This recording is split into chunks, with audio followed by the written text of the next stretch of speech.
Everyone, it is with great honor and greater humility that I have accepted the Governor General's request to form a new government. And I share this responsibility with the members of Canada's new federal cabinet. I'm going to applaud them. Canadians elected this new government with a strong mandate to define a new economic and security relationship with the United States and to build a stronger economy for all Canadians. Canadians also sent a clear message that their cost of living must come down and that our communities must be safe. The swearing in of this cabinet is amongst the fastest following an election, and the beginning of the new parliament will be one of the most rapid following an election in Canadian history. We are starting as we aim to go on. Our government will deliver its mandate for change with urgency and determination. We're going to deliver that mandate with a new team, purpose-built for this hinge moment in Canada's history. This cabinet is smaller and more focused than those of previous governments. It will operate with a commitment to true cabinet government, with everyone expected and empowered to show leadership, to bring new ideas, to have a clear focus, and to take decisive actions to accomplish their work. In a return to more traditional cabinet government, our cabinet will be supported by 10 secretaries of state who will lead on key priorities within their ministers' portfolios. Nous allons gouverner en tant qu'équipe, autant au sein du Conseil des ministres que du caucus, et travailler de façon constructive avec l'ensemble des partis au Parlement. The decisions made by this new Parliament, which starts on the 26th of May, will be critical to Canada's future. Our new government's core priorities will be outlined on the 27th of May by His Majesty King Charles III in the speech from the throne. Nous allons travailler avec l'ensemble de nos partenaires pour atteindre nos objectifs et réaliser les changements désirés par les Canadiens et Canadiennes. Le Canada est plus qu'une nation. C'est une confédération fondée sur l'union des peuples, français, anglais et autochtones. L'approche de notre gouvernement va refléter cette réalité. We will govern as a cabinet constructively and collaboratively, working with caucus and across parties in Parliament to deliver the change that Canadians want and desire. Our new government will be a strong and reliable partner to the provinces, the territories, and to Indigenous peoples. We will reinforce bridges across labor, business, and civil society. And together, we will advance the nation-building investments that will support the core mission of this government, which is to create the strongest economy in the G7, an economy that works for everyone. Alors que nos travailleurs et nos entreprises continuent de faire face aux tarifs injustifiés imposés par les États-Unis, mon gouvernement va se battre pour le Canada, pour que le Canada obtienne le meilleur accord possible. Pour le faire, nous allons prendre le temps nécessaire, mais sans plus. En même temps, nous allons renforcer nos relations avec des partenaires fiables. Le Canada a ce dont le monde a besoin. Et nous défendons des valeurs que le monde respecte. Nous allons renforcer notre propre économie, une économie qui crée des emplois, qui augmente des salaires, qui est résiliente face aux chocs. Pour y arriver, nous allons bâtir une seule économie canadienne au lieu de 13. D'ici la fête du Canada, mon gouvernement aura fait sa part pour atteindre cet objectif. We're working already closely with the provinces, territories, and Indigenous peoples to identify and catalyze projects of national significance. Projects that will connect Canada, deepen our ties with the world, and grow our economy for generations.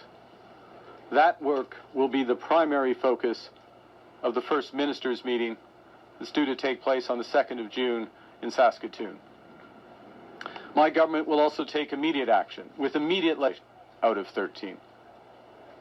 In everything, we will be guided by our conviction that our economy is only strong when it serves everyone. That means bringing down costs for all Canadians. It means making life more affordable and helping everyone to get ahead. To those end, my last government's first act was to cancel the consumer carbon tax. In this new Parliament, our new government will put more money in Canadians' pockets with a middle-class tax cut that will take effect by Canada Day, saving two-income families up to $825 a year. We will also cut the GST on homes under $1 million for first-time home buyers and lower the GST on homes between $1 million and $1.5 million, helping to promote the goal of affordable home ownership. Guy lies right through But that goal can only truly be achieved by doubling the rate of home building in this country. So we will build homes faster, at lower costs, with a smaller environmental footprint in construction and greater efficiency once families move in. And in that process, we will create an entirely new Canadian housing industry in modular and prefab housing using Canadian technology, Canadian skilled workers, and Canadian lumber. My government will work relentlessly to keep Canada secure as a sovereign nation and to keep Canadians safe in their communities. All lies, more We will build a lies stronger and Canadian lies. armed forces to defend every inch of our territory through unprecedented investments in land, air, sea, and cyberspace. We're going to fight them We with will our strengthen tampons. Canadian law enforcement and border security, Like an idiot. including with 1,000 new RCMP personnel and 1,000 new border security officers. And we will toughen the criminal code for those threatening the safety of Canadians, including making bail harder to get for those charged with stealing cars, with home invasion, or with human trafficking. Yeah. Says the one who's on that Nous list, allons right? bâtir la confiance en notre système de justice. Et nous allons faire de même avec notre système d'immigration. Nous allons ramener l'immigration à des niveaux raisonnables, en plafonnant le nombre de travailleurs étrangers temporaires et d'étudiants internationaux. Dans toutes nos actions, nous serons guidés par une nouvelle discipline fiscale. Notre gouvernement va dépenser moins pour que les Canadiens puissent investir plus. Ce travail a déjà commencé et notre nouveau gouvernement va redoubler d'efforts dès demain lors de la première rencontre du Conseil des ministres. Les Canadiens nous ont donné le mandat d'apporter de grands changements rapidement, de bâtir. Je travaillais sans relâche pour être digne de leur confiance. In this past election, more than 1,900 people put their names on a ballot, and more than 19 million Canadians marked those ballots with their choice. And every vote counted. So whether you voted for this government or not, we are in your service. No, you're not. In the service of building a stronger, more united Canada. Yeah, 10 years, you're We not will in our build service. and we will govern for all Canadians. No, you won't. Build I'll big. believe it when I see it. Build bold. Build now. Thank you very much. Merci beaucoup. I'll be happy to take your questions. I'll believe it when I see it. All this guy does is fucking lie, lie, lie, lie, lie. That's all the liberals do is lie. Okay. Once a liberal, always a liberal. Carney, Laurence All a Martin bunch de of Radio-Canada. Pourquoi est-ce que Mélanie Joly n'était plus la bonne interlocutrice avec la Maison-Blanche? Madame Joly a beaucoup de talent et de talent en ce qui concerne les affaires étrangères, y compris les relations avec la Maison-Blanche ou les Américaines. Je veux préciser, avec les Américaines et sa homologue, M. Rubio. Mais en même temps, Mme Joly a beaucoup d'expérience comme membre du cabinet et beaucoup d'expérience en ce qui concerne les enjeux économiques. Et au fond, c'est un gouvernement qui va mettre l'accent sur l'économie canadienne. Oui, c'est vrai, il faut régler la situation avec les Américains, mais la personne qui doit avoir la plus bonne relation avec la Maison-Blanche, c'est le Premier ministre du Canada, et pour le moment, c'est moi. OK. Je vais vous demander en anglais. So it's not un désaveu, like you would say in French. In English, on Mélanie. You want me to answer in English? Yes, if you can just repeat in English. This is a first. Okay, so Radio Canada is asking for translation. No. That's not my follow-up. The point is that Madame Joly and all the members of the cabinet, particularly the most experienced members of the cabinet, have many talents and very much experience and can play many roles. The relations with the Americans, and of course including the relations with the Americans, where she has played a very important role. The person who has the relationship you asked specifically about the White House, of course, is the Prime Minister with the President, and I'm the Prime Minister, so I play that role. But I want to emphasize one other thing I said in French, which you heard, which is this is a government that, of course, we have to address and come to a new arrangement with the Americans. Il faut régler cette situation. But our primary focus is on the economy, and our primary focus is on the Canadian economy. And we are at the start of an industrial transformation, a transformation of this economy. And Madame Joly, as Minister of Industry, is going to help lead that in concert with the other members of the Cabinet and myself. Question suivante. Vous nommez Dominique Leblanc à l'unité économique canadienne. Oui. Pour vous, quelle est la plus grande menace pour le Canada? Est-ce que c'est Donald Trump ou est-ce que ce sont les fissures dans l'unité canadienne?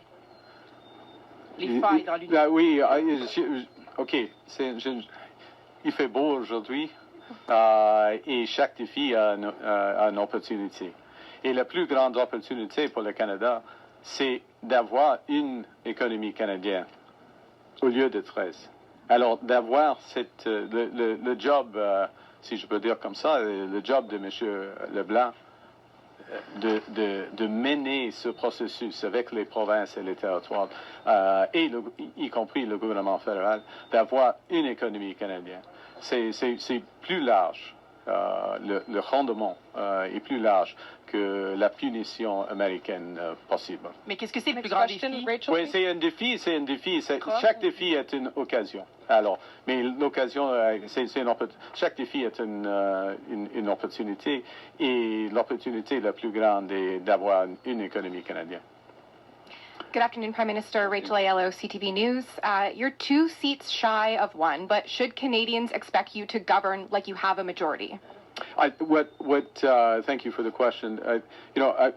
We ran a very clear campaign on our priorities, standing up to the U.S., getting the best possible relationship, security and economic relationship, but then at the core, building the strongest economy in the G7, economy that works for everyone. I enumerated just now. We all saw what happened at the White House. You really showed him, bud. Good job, you fucking moron.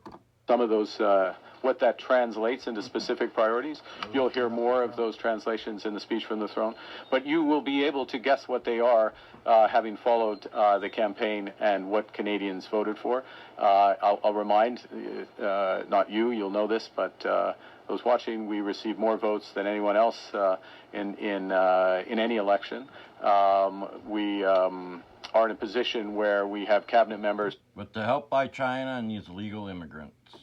All the provinces. I'm very proud of that, and a cabinet member full cabinet member from the territories. So we're governing for all Canadians, all regions, with a strong and clear mandate that came out of the election, and that's how we will govern. Thank you. And so what does tangible progress look like for you when it comes to addressing cost of living concerns in this country? And will there be a barometer such as public mandate letters for Canadians to hold you accountable to? Well, I think the way Canadians will hold account by their experience at the grocery store, when they're paying their electricity bill, when they or their children are looking for a place to live. So it will be their experiences how they will they will form those judgments, and then of course accountability comes at the ballot box. Mandate letters, cabinet discussions, legislation, regulation. These are just steps to accomplish those ultimate goals, and it's what the experience is of Canadian families. That's how they will judge cost of living. I will say one other thing, but there are two elements to cost of living. One is the actual cost of things, and the other is, are people's salaries growing? Is their take-home pay increasing? Can they find jobs readily? And those last aspects, we have to focus on those aspects as well. We can act most quickly, most immediately. Hard to find jobs when your government's paying these illegal immigrants $238 per day, and we're leaving Canadians out in the fucking dark. With the middle-class tax cut, which is, as I said in my remarks, we will act by Canada Day. Parliament has to approve it. We'll have to find 2 extra votes in order to get that. But we clearly campaigned on that, and we'll put that forth. But more broadly, what we need to do is build this economy, create great jobs for Canadians. At the same time, costs are held under control. But it's really about jobs and growth in incomes that will help all Canadians get ahead. Next question, President Kissing. Sarah Ritchie with the Canadian Press. Given what you just said about trying to find 2 extra votes in Parliament, what efforts are you and your team making to sort of more permanently find those 2 extra votes from other caucuses? Yeah, maybe I didn't say this quite as explicitly, but I will now, which is that we campaigned hard, we campaigned clearly, we had more than 100 events, we answered media questions at all our events, and gave a very clear platform. So we have a strong mandate. We're going to focus on the issues that are at the core of that mandate. You mean you used Pierre Poilievre's platform? That's what you did. And now you want to team up with the NBP again. Tell the truth. Stop your fucking bullshit. Of course, we'll work with parliamentarians and we'll work with the provinces to move things forward. But we've been elected to do a job. We intend to do it quickly and forcefully. In other words, we have to address this crisis with the Americans, and we have to address the very real challenges in our economy, and we will do that. Follow-up. Who will be your key members of your team that help you lead that Canada-U.S. relations file? I obviously, in my role, I take ultimate responsibility for it. But the Minister of Foreign Affairs will play a role. The Minister of Finance, the Minister, Monsieur Leblanc, in his role, specifically designated with respect to Canada-U.S. trade, as will the Minister of Defense and the Minister of Public Safety, because there are aspects, and I will say, without going into great detail, that it was a week ago, I guess, when I met with a number of us met with President Trump and his team, and in the broader discussions outside of the Oval Office in the Roosevelt Room, we touched on all those issues: public safety, defense, as well as all aspects of economics and trade. And so it is a real team effort, and I'm remiss in that I hadn't mentioned, and I will now, obviously our ambassador in Washington, who plays a very important role, Ms. Himmel. Next question. Good afternoon, Prime Minister. Gillian Piper with Global News. Interim NDP leader Don Davies told Global News that your government was reaching out and calling NDP individuals about trying to poach them to join your party. Are you trying to poach NDP MPs to join the Liberals? Look, as I said a moment ago, we have a clear mandate. We'll work towards that clear mandate. We're always interested in working with parliamentarians from any of the opposition parties to support that mandate. Obviously, those discussions will intensify as Parliament returns in the course of the next, it's less than 2 weeks. So clear mandate, focus on those. Speech from the throne will be quite clear in terms of our priorities. We'll work with Parliament. Thank you. And as a follow-up, when Gregor Robertson was Vancouver mayor, the price of buying a house increased by 179% in one of the most expensive markets in Canada. Why do you think someone with this track record should oversee the housing file? Is this a signal from you that you don't think housing prices should go down? You would be very hard-pressed to make that conclusion from everything I've said and what our priorities are. We have a strong view on housing, a very clear policy, a policy developed with a number of members of the team, including with Mr. Robertson, and I'm thrilled that he is in the new role because he brings the type of experience that we need to tackle some aspects of this problem. One of them is how the federal government can help get municipal costs and municipal regulation costs down and regulation out of the way so that more houses can be built. Ultimately, the housing crisis, and it is a crisis, is ultimately solved by supply.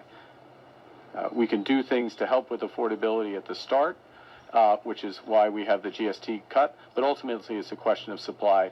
And as I think you know, Julie, we have very aggressive objectives on supply, the doubling of the building of supply across Canada. We're going to have to change how we build. And a lot of that expertise, it's not exclusively, but a lot of it is actually been developed in British Columbia. Minister Robertson is very familiar with it. We're going to incorporate that, but in a pan-Canadian strategy to really drive this. Thank you. Next question. You'll hear a lot more about it over time. Monsieur. Prochaine question. Bonjour, Raymond Pignon de TVA. Monsieur Carney, plusieurs s'attendaient à voir Carlos Leitao dans votre équipe ministérielle, l'ancien ministre des Finances du Québec. Pourquoi ne pas l'avoir inséré dans votre équipe? Monsieur Leitao, je lui connais bien. Il est très capable, beaucoup d'expérience. Je suis très content qu'il est un député libéral. C'est difficile de créer une cabinet ciblé, un cabinet assez petit, de gouverner dans une manière efficace et rapide.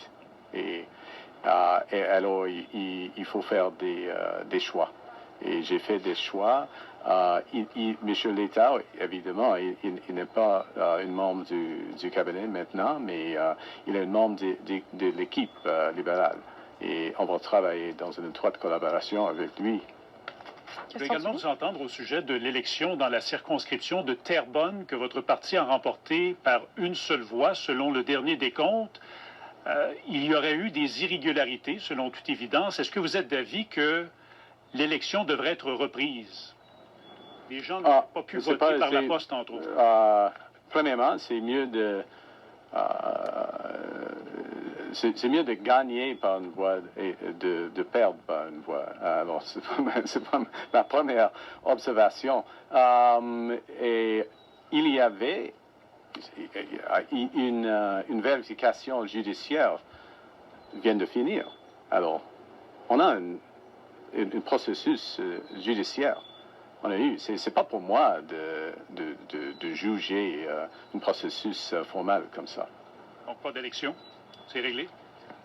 C'est pas pour moi, c'est pour l'élection au Canada. On peut pas, soyons clairs, on peut pas avoir une situation, n'importe quelle situation, que le Premier ministre du Canada décide quand on va avoir une autre élection. Non. On a une institution indépendante qui prend ces décisions. Next question. Kate. Good afternoon, Prime Minister Kate McKenna, CBC News. Can you elaborate on why you chose this cabinet in the context of U.S.-Canada relations? What kind of considerations did you take for positions like foreign affairs and public safety? Well, I think the first thing is that what guided all of the decisions is several factors. One, the best possible people in the roles. We want a cabinet that reflects Canada in all its diversity and grandeur and experience. I don't want a cabinet that just looks like me. That's not a cabinet that supports. That's not a cabinet that you can delegate authorities to. So that's what we're doing. So that's the first. That you bring the cabinet together like that. The second thing is with respect to Canada-U.S. and all aspects, if we will, of the economic and international relations, looking for a combination of experience in the files and bringing new people into the cabinet. I mean, we Canadians elected us with a mandate for change. So there is a great deal of change in this cabinet by necessity. That's what Canadians voted for, and new ideas mixed with the experience that we have. So with respect to the U.S., look, we have to be. I'll concentrate my answer on the security and defense side. We are developing. We have a series of choices, both the U.S. and Canada, to make about how we can better manage our border. We think we've made tremendous progress on it. In fact, we have made tremendous progress. But where do we go over the next decade? And then what degree of interoperability do we have in our military in a world that's more dangerous and divided? And so we have big decisions to make there. And you see in both the Minister of Public Safety and the Minister of Defense deep experience in the government, and I think that's appropriate. How do you balance the need to bring in new voices while maintaining experienced members of your team? Well, I sort of drifted into, I anticipated your question, I guess, but I drifted in the answer. You need to balance it. I think that it is a very good question because you should balance it. Part of this is, again, Canadians voted for change, and part of it is bringing in those new perspectives. And, you know, we have half of the cabinet are new members to cabinet. 9 of the 10 secretaries of state are new. I mean, new broadly to a governing role. So there is a tremendous amount of, but that it also means that, you know, half of the cabinet has experience. Perhaps they're in different roles, but they're going to be around the table. And what is crucial, last point, in my view and experience, is how you govern, how you run cabinet meetings, how you run committee meetings. How you delegate authority through the mandates to ministers, so you get the maximum out of that experience and those fresh perspectives. And we intend to have a true cabinet government. Thank you. We'll have time for one last question. Dernière question. Émilie. Émilie Bergeron, la presse canadienne. Bonjour, Monsieur Carney. Pourquoi avez-vous senti le besoin de faire de la place à autant de nouvelles personnes dans votre cabinet? Est-ce que c'était pour vous distancier de Monsieur Trudeau? Non, comme je viens de dire, les Canadiens ont voté pour des grands changements, pas des petits changements, des grands changements. Et c'est nécessaire d'avoir des nouvelles perspectives, et avec l'expérience. Et alors, à ce moment, nous avons un cabinet, un conseil de ministres qui, avec 14 ministres avec beaucoup d'expérience et 14 de nouveaux. Pour moi, c'est parfait. Et ensuite, en anglais. We need to balance experience and new perspectives. Canadians voted for big change, not small change. They voted for big change. We're blessed with the trust of many Canadians. We have a big intake of new deputies, lots of different experiences that they're bringing, and so bringing a balance, which is what we have of experience, perhaps in some cases in new roles, but experience as cabinet ministers, and new voices, new perspectives, half and half. For me, it's perfect. Last follow-up. Oui, donc est-ce que vous seriez ouvert à permettre au NPD d'avoir la reconnaissance de parti officiel à la Chambre des communes? Oui, c'est plus une question pour le Parlement. Et simplement, je prends note que les Canadiens et Canadiens ont fait leur décision. Il n'y a pas beaucoup de membres de NPD. C'est une décision des Canadiens. Ce n'est pas une décision de moi. Merci. Merci. C'est ce qui m'a fait notre conférence de presse. This puts an end to our press conference. Thank you. Merci beaucoup.